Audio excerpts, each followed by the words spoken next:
Shalom, meus amados Ahim, os que estão aqui conosco através da plataforma Zoom. Estamos aqui aproximadamente 50 pessoas, né? Conosco para desfrutar da grandeza, dos ensinamentos, dos maravilhosos conselhos de Hashem, certo? Nós estamos aqui com dois Morim, podemos dizer, né?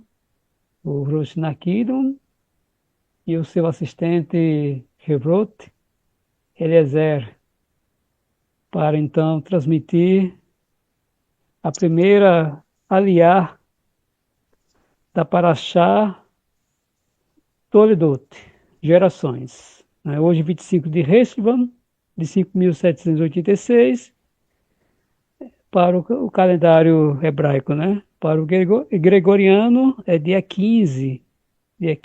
16, melhor dizendo, 16 de novembro de 2025. Estamos estudando a Parashá Toledot, conforme foi mencionado anteriormente, no livro de Bereshit, que é Gênesis, capítulo 29, começa no versículo 19 até o capítulo 28, versículo 9. Temos também Rosh, Haftará, aqui, acho que é o capítulo 25, né? capítulo 25, Isso. versículo 19 até o 28, 9. Ah, sim. Malaquias, né, Malachim, é, estamos no primeiro capítulo do Haftará, versículo primeiro até o segundo capítulo, versículo 7. Certo. Na Brit Hadashah, vamos estudar Romanos, né? Capítulo 9, do versículo primeiro até o 29. Hoje, precisamente hoje, a primeira aliá corresponde Bereshit, Gênesis 25, 19 até o 26, o versículo 5. Tá? Então, meus amados estão aí com espaço para nos instruir, sendo como vasos, né, do Eterno. Que o Eterno vos ilumine e lhe conduza nesta missão. Está aberta. Ok, Amém. ok. Na pessoa do Zaquim Yosef, quero cumprimentar a todos os que estão na sala, nesse momento especial para nós, e cumprimentar o Rabino Ishai, todos, enfim, todos os nossos amados que estão conosco, e nosso querido Eliezer. Eu vou fazer a leitura da primeira aliá e nós então iremos fazer as nossas considerações. Avisando nossos amados que estão se chegando agora que o Rosh Shalom, ele teve um pequeno acidente de trabalho, né? E por isso ele não está como anfitrião, que não, não está bem ficando tempo sentado, nem tempo em pé, e assim está a, a situação. Ok? Então, a primeira leitura, capítulo 25, verso 19 a seguir, diz assim: da sexta porção deste ano. Estas são as gerações de Isaque, filho de Abraão. Abraão gerou a Isaque. Estava Isaque com 40 anos de idade ao tomar Rebeca, filha de Betuer, o arameu, de Padã Arã, irmã de Labão, o arameu, para ele por mulher. E orou Isaque ao Eterno, em frente à sua mulher, que orava também, porque era estéril. E atendeu o Eterno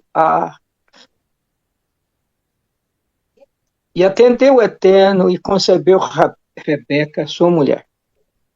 E lutaram os filhos no seu ventre, e ela disse: se é assim, por que desejei isso?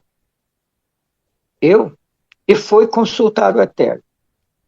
Disse-lhe o Eterno: duas nações há no seu ventre, dois reinos nas tuas entranhas se dividirão. Uma nação mais que a outra nação se fortalecerá, e a maior servirá a menor. E cumpriram-se os seus dias para dar à luz, eis que havia gêmeos no seu ventre. E saiu o primeiro vermelho, todo ele como vestido de pelo, e chamaram o seu nome Esaú.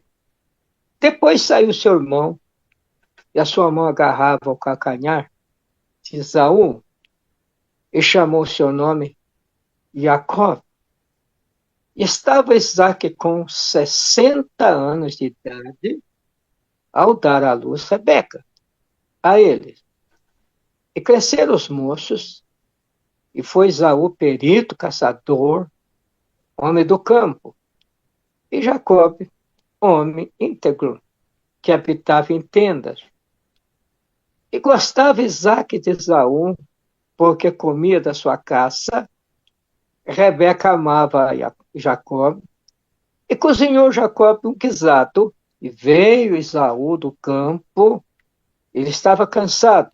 Disse Esaú a Jacó: enche a minha boca, rogo-te, dessas lentilhas vermelhas, que estou cansado. Por isso chamou seu nome Edom.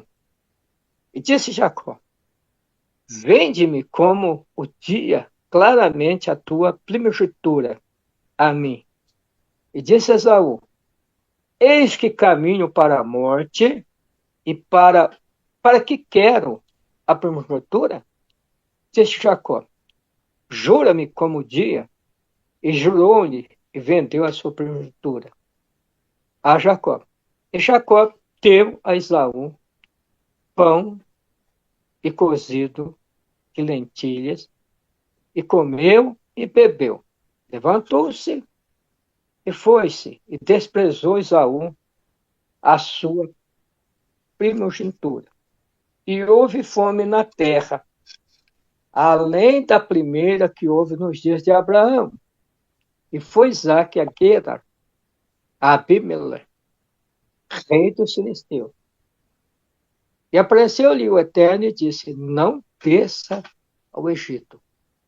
Mora na terra que te direi, peregrina nesta terra, estarei contigo, e abençoar-te-ei, que a ti e a tua semente darei todas essas terras, e confirmarei o juramento que jurei a Abraão, teu pai, e multiplicarei a tua semente como as estrelas do céu, e darei a tua semente todas essas terras, e serão abençoadas por tua semente todas as nações da terra, porque escutou Abraão a minha voz, guardou a minha sentença, meus mandamentos, meus estatutos e minhas leis.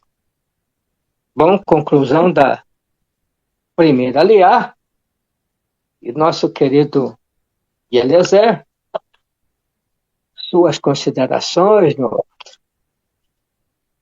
Shalom a todos, shalom Leculan. Queremos agradecer pela oportunidade de estar aqui compartilhando convosco um pouco de aprendizado da Torá. Essa paraxá, como já foi dito, é a sexta paraxá, tem 106 pasukim, ou versículos. Ela começa assim: Vayeler Toledou Yitzhak ben Abraham, ou seja, essas são as gerações de Yitzhak, filho de Abraão. Yitzhak era da idade de 40 anos quando casou-se com Rivka. Como falei na semana passada, Yitzhak, quando voltou do monte, quando morreu sua mãe, ele tinha 37 para 38 anos, então aqui com 40 anos ele casou. E nós lendo essa narrativa do fato aqui, orou Yitzhak ao Eterno em frente à sua mulher, que também orava, porque era estéril, e atendeu o Eterno, e concebeu Rebeca, sua mulher. Nós orando assim, olhando assim, parece que as coisas foi tudo repentinamente, Mas vocês já pararam para imaginar porque Isaac casou quando tinha 40 anos, mas Jacob nasceu quando ele já tinha 60 anos. Então foram 19 anos de oração. Mas o Eterno não ouviu esses 18 anos anteriores, a oração de Rivka e de Isaac, sabendo que eles tinham que gerar filhos para cumprir a promessa que o Eterno fez a Abraão. Foram 19 anos, agora se coloque no lugar, a garota que aqui se encontra, 19 anos de angústia de nossa mãe Rivka, 19 anos vivendo em angústia para gerar um filho e não gerava. Aí, de repente, 19 anos depois, o Eterno ouviu. Não que não tinha ouvido antes, mas é que aí ele atendeu o clamor dela, porque aí era o momento dela ser atendida. O Eterno sabe o momento de fazer suas bênçãos. Então o Eterno atendeu, aí ela engravidou. Aí, ao ter engravidado, começou uma disputa em seu ventre. Mas se eu pensasse que era assim, para que eu pedi isso? Então ali mas para que pedir isso, né? Então, como está escrito, aí ela foi consultar o Eterno. Aí o que o Eterno respondeu? Ouviu o Eterno em teu ventre duas crianças. Que passava disputa. Em teu ventre há duas nações. Como está escrito aqui no versículo. Há duas nações. A maior servirá a menor. E assim foi. E assim foi. Né? E assim aconteceu. Essa bênção que Isaac recebeu, e assim foi. E essa bênção que Isaac recebeu pelos méritos de Abraão Avino, porque o Eterno tinha prometido a Abraão Avino que dele seria uma nação. Então essa bênção é por méritos de Abraão Avino. Aí nasceram os filhos. O primeiro era vermelho, coberto de pelos, como se fosse como se fosse um manto, né? Um manto vermelho. Aí ele foi chamado de Esaf, porque era vermelho. E o segundo, como estava grudado no calcanhar do primeiro, por essa situação foi chamado de Ekev, que é calcanhar. Muitos de nós já ouviram dizer por aí que a palavra Yaakov que é enganador. Nós não podemos aceitar isso, porque não tem nada a ver com enganador. Não tem nada a ver. Ele não enganou ninguém em toda a sua vida, ele sempre foi justo diante de Deus durante toda a sua vida. Então, Ekev. E se nós somarmos a gematria da palavra Ekev, vai dar o valor numérico de 172. Nós sabemos que nosso Abraão Avinu viveu 175 anos. E por que 172? No terceiro ano, a criança já desmamou. A criança tem seu intelecto formado. A partir daí, Abraão Avinu começou a se interessar pelo Eterno, pelas coisas do Eterno, a querer servir o seu Deus. Então, quer dizer, por 172 anos de Abraão Avinu, que ele se dedicou ao Eterno. Por isso, Ekev, 172. Então, nós vemos ali, esses 172 anos fazendo a menção a Abraão Avinu. Mesmo ele teve vivendo 175 anos, porque foram 172 anos que ele adorou o Eterno. De acordo com o Rambam, ou Maimônides, quando Abraão Avinu completou 3 anos, ele começou a se interessar pelo Criador, como a entender a Deus, mesmo vivendo em meio à idolatria. Ele se dedicou a conhecer a Deus. E muito aprendeu com Shem, até o conhecimento, até os seus 40 anos, aí ele foi ter o conhecimento completo do Eterno. Mesmo ele vivendo meio à idolatria. Nós temos que lembrar que nós estamos vivendo no momento mais idólatra da humanidade.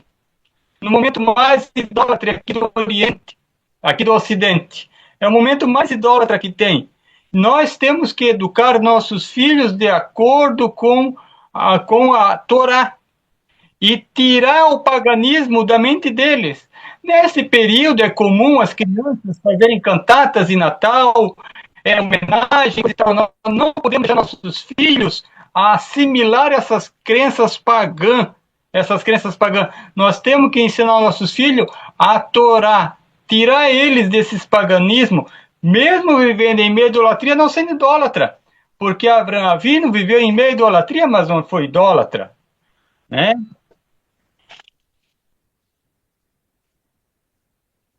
E aqui, crescendo, aí vai adiante, vai crescendo os meninos, aí nós vemos a diferença. Agora, alguém parou para meditar, porque os dois tiveram a mesma criação, tanto Yaakov quanto Esaú tiveram a mesma criação. Ou Rivka ensinou diferente um ao outro. Os dois tiveram a mesma criação, mas Esaú aborrecia sua mãe, enquanto Isaac seguia certinho os ensinamentos de sua mãe. Yaakov seguia os ensinamentos da sua mãe, mas Esaú aborrecia sua mãe, mas tiveram o mesmo ensinamento. Ambos os meninos tiveram o mesmo ensinamento, mas porque um agia de um modo, outro do outro. Nós sabemos que a criança tem até os 12 anos para o pai incutir a sabedoria na sua mente, as coisas do eterno na sua mente. Daí em diante, ele tem com Deus, porque ele é já um adulto perante Deus, responsável pelos seus atos. O seu pai amava muito a Esaf, porque ele trazia as suas caças, ele trazia as coisas para ele comer. Mas Rivka amava Isaac, mas por quê? Porque Isaac servia ao Eterno com alegria, obedecia aos seus ensinamentos, enquanto Esaf seguia os seus instintos, somente seus instintos. Por isso que chegou a ponto de que ele seguia tanto seus instintos, a ponto de vender sua primogenitura. Ele ia morrer aquele dia se ele não comesse o prato de lentilha? Ele não ia, certamente que ele não ia morrer, porque não é por causa de um dia que vai morrer, né? Ele estava cansado, com fome, natural, mas ele não ia morrer. Mas ele deixou de seguir os ensinamentos de sua mãe. Ele deixou os ensinamentos de sua mãe e começou a seguir os seus instintos. É isso que nós temos que tirar a conclusão. Muitas vezes meu pai de bendita memória dizia: como que pode meus filhos agirem assim? Eu ensinei todos eles o caminho. Então eu dizia para o pai: sim, pai ensinou a todos eles o bom caminho. Mas cada um seguiu o seu caminho, cada um fez o seu caminho. É isso que acontece. Nós criamos nossos filhos, como eu tenho 2 filhos aqui, alguns dos que estão aqui conhecem, eu tenho 2 filhos, eu ensinei os caminhos deles, mas eles estão seguindo o caminho deles. Eles não querem seguir o meu caminho. Eles já são adultos, um tem 22, uma tem 23, outra tem 25. A minha tem 23, o menino tem 25. Então eles seguem seus caminhos, mas eles conheceram. Eles não podem dizer que não têm conhecimento da Torá, porque eles conheceram antes de dormir, eu li a Torá para eles. Então eles conheceram, foram ensinados, igual Jacó e Esaú, Esaf. Eles foram ensinados o caminho, todos 2 foram ensinados o caminho do Eterno, mas só que Esaf ele queria seguir os próprios caminhos. Como eu disse, a ponto de vender a sua primogenitura. Então nós vemos todas essas diferenças entre um filho que obedece ao Eterno e um filho que não obedece ao Eterno. É por isso que aí as consequências vieram, as brigas vieram. Não foi tão somente pelo prato de lentilha. Nós temos que ter em mente que foi uma vida que eles viveram, um viveu em desobediência, enquanto o outro vivia em obediência. É por isso que nós temos que ter sempre em mente ensinar a Torá aos nossos filhos o bom caminho. Eles decidirão o que fazer de sua vida. Mas o nosso dever é ensinar. Principalmente agora, que nós estamos, como eu falei, repetindo, nós estamos vivendo no período mais idólatra de todo ano, esse é o período mais idólatra. Infelizmente, eu sou servidor público, trabalho na prefeitura. Eu tenho que ajudar muitas vezes a fazer decoração natalina, como ainda foi semana, fui buscar a adereço natalino para colocar no setor do trabalho. Mas eu sou servidor público, eu tenho a obrigação de cumprir, mas eu não estou lá para fazer a idolatria. Eu estou lá servindo, fazendo o meu trabalho. Estou envolvido com isso algumas vezes, mas muito pouco agora, graças ao Eterno. Mas não estou lá, ou foi feita a abertura dessas coisas natalinas, mas eu estou aqui. Então agora somente estou fazendo lá, mas eu estou aqui fazendo a vontade do Eterno, que é estudando a Torá, ensinando o caminho do Eterno a todos a quem quiser aprender. Baruch Hashem, agradeço pela oportunidade. Eu volto a palavra ao Orochi Nicodemos. Ok, meu querido. Muito bom. É isso mesmo. Na verdade, os dias, o último mês do ano, de todos os anos da nossa vida, né? Do calendário gregoriano, nós vemos a força da idolatria se acendendo em todas as casas. E o marco dessa idolatria são as luzinhas pisca-pisca. Aqui na cidade de Curitiba já tem muitos lugares já. Então, bem, mas é isso, meus amigos. É interessante que, ao que me parece, ao que estou me lembrando aqui no momento, enquanto você estava falando, que uma família que permaneceu desde jovem e dormiram no Senhor, ao que me parece foi Miriam e o sacerdote e Moshe Rabbeinu. Os 3 irmãos permaneceram firmes no caminho. Ao que me parece, nenhuma outra família sempre há esse desencontro. Eu sei que nós vivemos dias difíceis, desde muitos anos, assim como você disse. Meus filhos nasceram no berço, digamos, cristão, e deixou de ser cristão. Poderia continuar o caminho, pelo menos lá mesmo, mas não quiseram, pararam. E assim nós temos aqui junto conosco aqui na live, infelizmente, muitos pais que ensinaram os seus filhos, alguns estão na congregação, outros não. Rivka, Isaac ensinou tanto um quanto o outro a Santa Torá. Assim como o patriarca Abraão ensinou Isaac. Isaac seguiu as pegadas do pai Abraão 100%. Ele não saiu do trilho, até mesmo em sacrificar sua própria vida na obediência. Então, é muito difícil nós entendermos isto e queremos de toda maneira, queremos ver os nossos filhos. Eu acredito que todos que estão na sala não tem nenhum prazer do que o filho está fora, não está junto, não tem nenhuma alegria com isso, né? Mas isso não vai acontecer, porque o próprio Yeshua disse, olha, aquele que não deixar o pai, não deixar a mãe, irmãos, por amor a mim não é digno de mim. Então, quem não tem amor a Deus, não tem amor a Yeshua, não vai andar junto, essa é a verdade. Parece que aqui tinha 2 pensamentos, ou 2 situações. Isaac com Esaú, Rivka com Jacob. Mas ambos estavam na casa. A diferença é que Jacob vivia nas tendas e era muito estudioso da Torá, segundo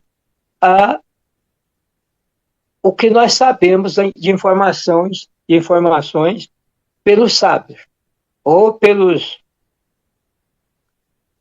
aqui nos rodapés da Torá. Então, ele era muito estudioso. O outro, o Esaú, era um perito, caçador, e o que leva a matar um animal, principalmente um animal selvagem, que ele era caçador, traz aí um pouquinho de maldade, de judiação, porque aí sim, o caçador é que tem o nome que leva o título de enganador, porque ele faz armadilha para pegar o animal. Então, Yaakov realmente não era enganador, nunca foi. É bem interessante, porque quando o Isaac e Rivka orava a Deus por ela ser estéril, ela queria ter filho, e ela ia ter filho porque era a promessa do Eterno, que ele ia ser, da semente dele seria bendita as nações da terra, né? Ela ia ser mãe, mas claro que eles fizeram o papel que deveriam fazer. Eles entraram em ação, mas vão ser mãe quando? Vão ser pai quando? Eles entraram em ação, consultaram a Deus, como dito, aí 19 anos, foi atendido. E quando ela concebe, fica grávida, como já mencionado, ela ficou muito preocupada porque no ventre havia uma luta, uma disputa no ventre. Aí sim, é interessante nós analisarmos que a Arive, que era uma mulher virtuosa, voltada para os caminhos do Eterno, que o Eterno falou com ela: olha, no teu ventre há duas nações, há duas pessoas. A maior vai servir a menor. Então, desde o ventre, quem foi que disse que a maior serviria a menor? O próprio Deus. Então, não houve engano. No prato de lentilha aqui não foi uma compra, não foi uma negociação. Foi um combinado. Claro, houve essa necessidade para que se cumprisse o que o Eterno disse. Vai haver duas nações, a maior vai servir a menor. Se não tivesse essa trama do prato de lentilha, que Esaú chega cansado, com fome, e ele pede a comida, então Jacó, será que ele era tão esperto assim? Então, eu te dou, mas você me vende. Já era tudo propósito divino. O Eterno já tinha falado lá no ventre. Então, alguma coisa tinha que acontecer. Eu fico assim preocupado também quando chama o nosso patriarca de enganador. E não é. O patriarca Jacó não é enganador. Então, e isso se cumpriu. Cumpriu.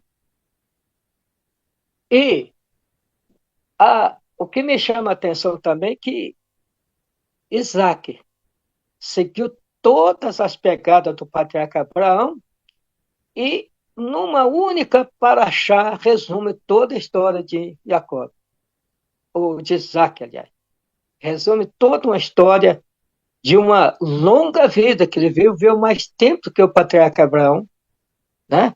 E nós vemos aqui como que as coisas acontecem maravilhosamente, se cumpre de acordo com a vontade do Eterno.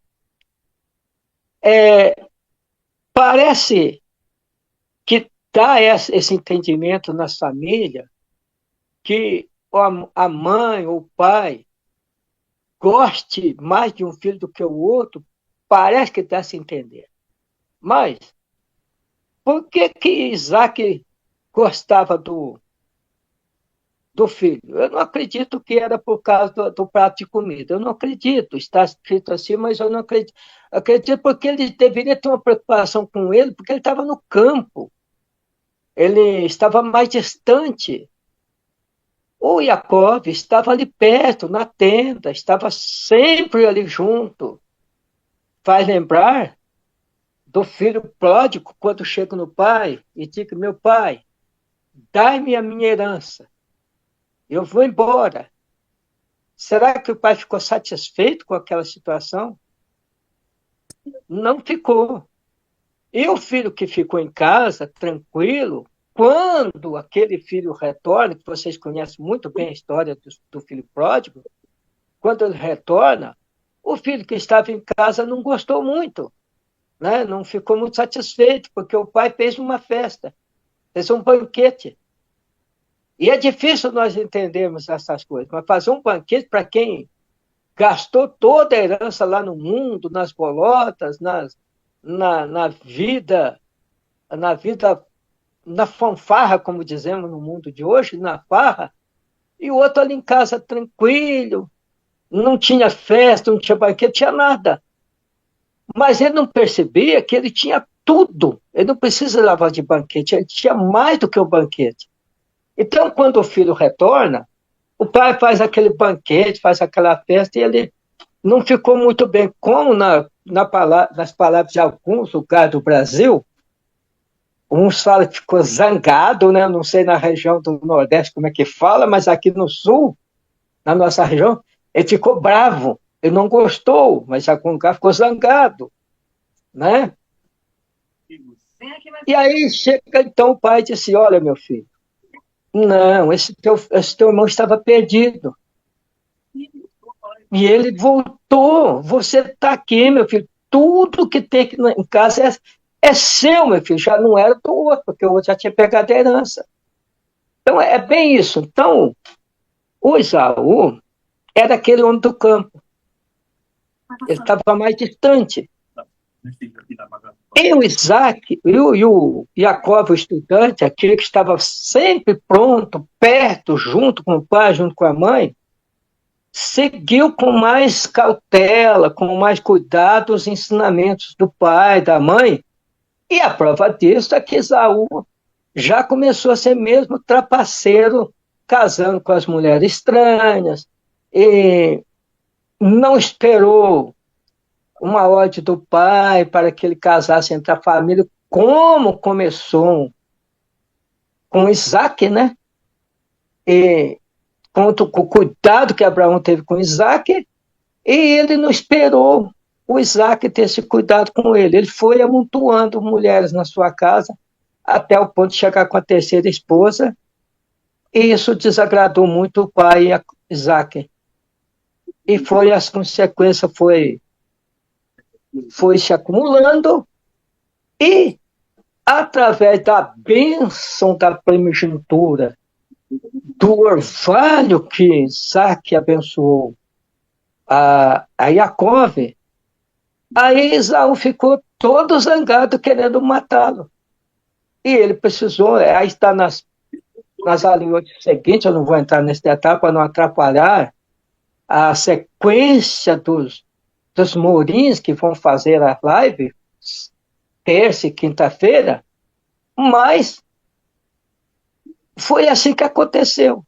Então, o Jacó teve uma vida totalmente perturbada por causa disso, apesar de ser um estudante, e aí nós vamos entender que todo aquele que se volta para Deus, que estuda a Torá, encontra muitas dificuldades na sua vida, muito desencontro, e até mesmo na família, como foi o caso dos dois irmãos aqui. O Jacó, que era estudante da Torá, temente a Deus, o caçador quis o perseguir e matá-lo. Aí houve esse distanciamento, parece-me que, se não me foge a memória, nessa live, um ano passado, está fazendo um ano, o Jonathan falou que quando Jacó veio a se casar, ele já estava com 80 anos, 87 anos, uma coisa assim.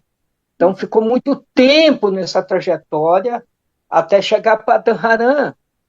Parece que foi uma coisa de momento, mas não foi. Aquilo que o Eliezer diz, parece que foi uma coisa de momento, mas o Isaac casou com 40 anos, só depois de 20 anos foi ser pai, para dar sequência à semente santa, quando a todas as nações da terra seria bendita na semente de Isaac, como a promessa feita ao nosso patriarca Abraão, né? Então foi uma sequência. Eu fico assim imaginando, meus amados, que cada um de nós chega o nosso tempo, né, de abençoar um filho ou nossos filhos pela última vez. Pela última vez. Quem tem os seus filhos, um dia vai abençoar seu filho pela última vez. E qual será a bênção? qual será a bênção, né? Então, é muito preocupante, a Torá nos leva a pensarmos nisso, ter cuidado nisso, porque, repito, amanhã ou depois, nós reunimos no leito da nossa cama e diremos aos meus filhos, tchau e benção. Qual será a bênção? Essa é uma preocupação. Então, nós vemos que, desde então, o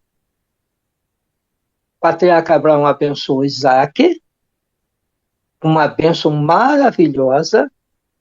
Isaac abençoou Jacove, e Jacove abençoou as 12 tribos que são benditas no Senhor, que é a semente, o povo peculiar na terra, né? Então, é muito preocupante isso. Então, como tudo isso foi nos mínimos detalhes, as coisas foram se encaixando, o que nasceu por último levou a primogenitura, porque já era uma promessa do Eterno lá do ventre. A maior servirá a menor. Leva-nos a entender isto, que sempre o povo de Israel, por ser uma semente, por ser um povo como as estrelas do céu, como a areia da praia, é um povo pequeno. É pouca gente.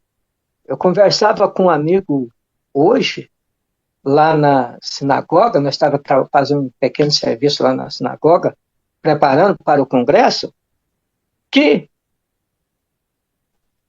eu tenho um pensamento comigo, como disse Yeshua. Perguntaram para Yeshua uma certa ocasião, Senhor, são muitos que vão se salvar? Lembra dessa pergunta? Então, a Yeshua foi muito categórico. Olha, esforça por você entrar pela porta estreita, porque o caminho largo é espaçoso. E o caminho largo é o que leva à perdição. E o caminho largo, meus amados, é aquele prazeroso, aquele que eu posso ir em todos os lugares, aquele que em todo lugar me cabe, todo lugar está bom, tudo é festa. E o caminho apertado é aquele que nos leva com muito cuidado, sendo desprezado, meu querido Pedro Oliveira, Kefas, sendo desprezado pelos parentes, pelos amigos, odiado pelos nossos amigos de trabalho mesmo. As pessoas não nos veem com bons olhos. Nem nossos filhos, às vezes. Nem nossos filhos. Creia nisto. Nossos parentes nos olham atravessados, como diz o provérbio. Mas a nossa meta é a Santa Torá.